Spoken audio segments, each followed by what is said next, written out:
A lone rider is on the horizon, silhouetted against a setting sun. The vast empty landscape is broken only by his iconic shape, a shape defined by the crown of his hat. From John Wayne to Clint Eastwood, the cowboy hat is more than just a piece of clothing.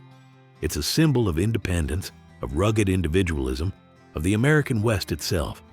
This image is so powerful, so deeply burned into our minds that it feels like a historical fact. But was it real? Did the cowboys, lawmen, and outlaws of the Old West really wear their hats like that? Today, we're peeling back the layers of Hollywood myth to find the surprising truth. The story of the cowboy hat is a journey from a practical, essential tool for survival into a stylized costume piece, carefully crafted by the Dream Factory for the silver screen. You may be surprised by what we uncover.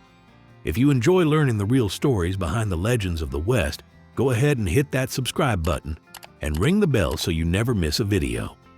Now, let's ride back in time and find out the truth about the most famous hat in the world. Part 1. The unexpected king of the frontier. When we think of the Old West, we imagine a world where every man wore a wide-brimmed, high-crowned cowboy hat as if it were a standard-issue uniform. But the actual history, seen in the photographs and records of the time, paints a very different and much more eclectic picture. Before one single style took over, the West was a melting pot of headwear. And if you had to name the single most popular hat in the American West for a significant period, it wouldn't be the Stetson. It would be the bowler hat. That's right, the bowler, also known as the derby. It might seem strange to us now, but the evidence is undeniable. Look at old photographs of the men who are the very bedrock of Western lore. Famous lawman Bat Masterson, the legendary outlaw Billy the Kid, and members of Butch Cassidy's Wild Bunch were all photographed wearing bowler hats. The reason was simple: practicality. The bowler was designed to be a sturdy, close-fitting hat that wouldn't get knocked off easily. On the windswept plains, this was a huge advantage over a wide-brimmed hat that could catch the wind and be gone in an instant. It was also considered a respectable town hat, widely available and suitable for many social occasions. Hollywood almost completely erased the bowler from its version of the West. The filmmakers wanted to create a myth of the rugged individualist, a man of nature escaping civilization. The bowler hat, with its city origins, symbolized the very world the cowboy was supposed to be leaving behind. To build the legend, they had to visually erase the most common hat from the landscape, even though in real life the cowboy and the townie were often the same person.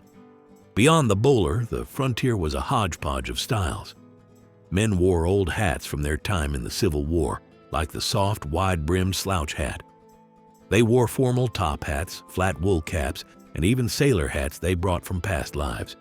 And of course, there was a major influence from the South. The wide-brimmed sombrero of the Mexican vaqueros was a direct ancestor of the cowboy hat, designed perfectly for shade in a harsh climate. A hat back then was a tool first and a statement of style second. This was a world of pure pragmatism, and that's what makes the next part of our story so revolutionary. Part 2. The hat that won the West. Amidst this chaotic world of different hats, one single invention would change everything. It was a piece of technology so perfectly engineered for life on the frontier that it made almost everything else obsolete. It was called the Boss of the Plains, and it was created by a man named John B. Stetson. Stetson was the son of a hat maker from New Jersey. In the early 1860s, believing he didn't have long to live, he headed west to see the frontier. With his trained eye, he noticed the headwear around him wasn't up to the job. As the story goes, on a trip near Pikes Peak, Colorado, Stetson demonstrated to his friends how to make waterproof felt from animal furs, crafting a hat with a high crown and a wide, flat brim. His friends may have laughed, but a passing horseman saw the genius in the design. He was so impressed that he bought it right off Stetson's head for a $5 gold piece. That was the moment it all clicked. Stetson knew he'd created something necessary. He returned to Philadelphia in 1865 and started the John B. Stetson Company to build his hat for the Western market. The Boss of the Plains wasn't just a hat, it was a multi-tool.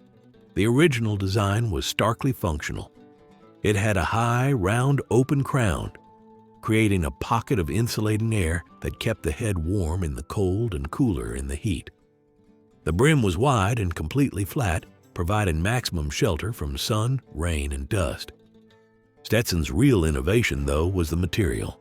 The hat was made from high-quality, dense beaver and rabbit fur felt, which made it lightweight, incredibly durable, and naturally waterproof.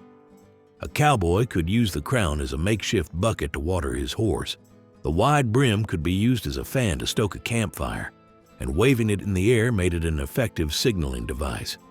It was a piece of survival gear disguised as headwear. This quality came at a price. A basic model might cost $5, but a top-quality beaver felt hat could cost up to $30. For a working cowboy earning maybe $1 a day, this was a massive expense, sometimes a full month's wages. Owning a fine Stetson became a status symbol. It was a tangible sign that a man was serious, professional, and successful. Part 3. The Cowboy Signature. The boss of the planes that left Stetson's factory in Philadelphia was a uniform, round-crowned, flat-brimmed hat. It was a blank canvas. The iconic creased and curled cowboy hat we recognize today wasn't born in that factory. It was born on the trail, shaped by the hands, habits, and needs of the working men who wore it. The classic dents and creases in the crown started by accident. A cowboy would grab his hat by the crown to put it on or take it off. Doing this over and over in the same spot, with a thumb and 2 fingers, would permanently dent the felt, creating what we now call the pinch. The shape of the brim was also altered by daily life. A cowboy throwing a rope needed the brim out of his way, and the motion of the lasso could flip the edge upwards. Even just sleeping on the trail, using the hat as a makeshift pillow, would press a long crease into the crown and curl the sides of the brim. A sweat-stained, battered hat wasn't a mark of poverty. It was a badge of honor, a sign of experience and hard miles. Over time, these accidental shapes became deliberate. Cowboys started creasing their hats on purpose, creating a shared visual language that could signify a man's home region or even the ranch he worked for. Several classic styles emerged. The cattleman is maybe the most recognizable style, with a tall crown, a strong central crease, and 2 dents on the sides. Its taller, narrower crown was more secure in wind and rain, and it's said that ranch owners adopted it to give themselves an air of authority. The Gus style, famously worn by Robert Duvall in Lonesome Dove, has a high crown that slopes forward with 3 deep pinches at the front. This comes from the old habit of a gentleman tipping his hat by grasping the front of the crown. The Montana peak has a prominent sharp pinch at the front, influenced by the pointed crowns of Mexican sombreros, and became a regional identifier. This is the critical moment when a functional tweak becomes an intentional choice. A dent from grabbing the hat becomes the desirable pinch front. The hat became a non-verbal resume, telling a man's story to anyone who knew how to read it. Part 4. Hollywood's Hat Trick. This authentic user-shaped hat was a tool of nuanced expression, but for it to become a national icon, it had to pass through Hollywood.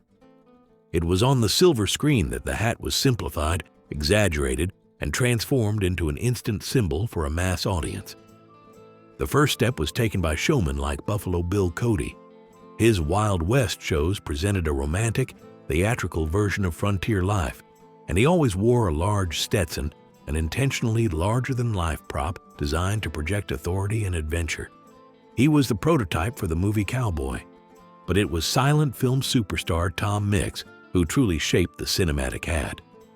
In the 1920s, Mix was known for his flashy costumes, and his trademark was a huge, dramatically shaped Stetson. This oversized style became known as the 10-gallon hat. The name itself is a piece of folklore. It has nothing to do with holding 10 gallons of water. It's likely a misunderstanding of the Spanish phrase tan galán, meaning very handsome, or the word galán, which referred to the decorative braids on a sombrero. Filmmakers also needed instant visual cues to tell the good guys from the bad guys.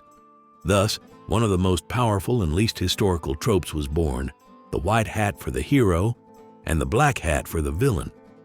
This simple color code was a pure narrative invention. In the real West, a man's character had nothing to do with the color of his hat. But on screen, it created a simple good versus evil story that any audience could grasp in seconds. Later, sophisticated stars like John Wayne used the hat for character development. In his Stagecoach, his breakout role, he wears a light-colored, fairly clean hat, signaling him as the hero. But as the grizzled, worn-down Rooster Cogburn in True Grit, his hat is dark, battered, and beaten up, a perfect reflection of the character's own hardened exterior. Hollywood even removed practical features for the sake of looks. Most real working cowboys used a chin strap or stampede string to keep their hat on in high winds.